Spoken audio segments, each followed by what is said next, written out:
యేసుక్రీస్తు ఎట్లా పుట్టిండండి? పరిశుద్ధాత్మని వలన కన్యక గర్భవతి అయింది. కన్యసుతాయ నమః ఉంది కదా. కన్య గర్భవతి అయింది. కన్య గర్భవతి ఎట్లయితుంది?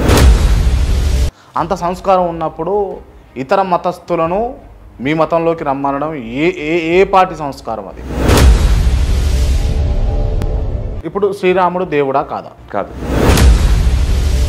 ఒకరి భార్యని వేరొకరి కౌగిట్లో చేర్చే పరిశుద్ధుడు యేసు.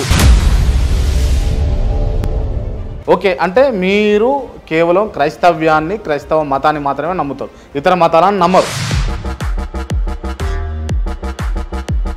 ఇప్పుడు ఒక్కడే దేవుడు అని చెప్పేసి మీరు అంటూ ఉంటారు కదా, ఒక్కడే దేవుడు అంటున్న నజరీయుడైనటువంటి యేసుకు సంబంధించినటువంటి ఆనవాళ్ళు ఇండియాలో, భారతదేశంలో ఉన్నాయి.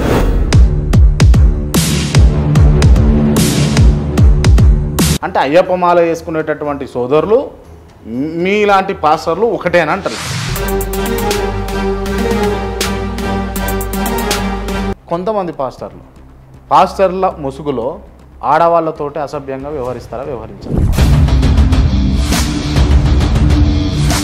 క్రైస్తవ్యంలో దొంగలు ఉన్నారా లేరా? అంటే బైబిల్ని బొగడా బుక్కనని రాధా మనోహర్ దాస్ అన్నారు. యేసుక్రీస్తు అంటే ఒక తండ్రి లేకుండా ఎట్లా పుడతాడు అని అంటే ఏం చెప్తారు మీరు? మొన్న విజయవాడలో ఫ్లడ్స్ వచ్చినప్పుడు యేసుక్రీస్తు ఏం చేస్తున్నానా?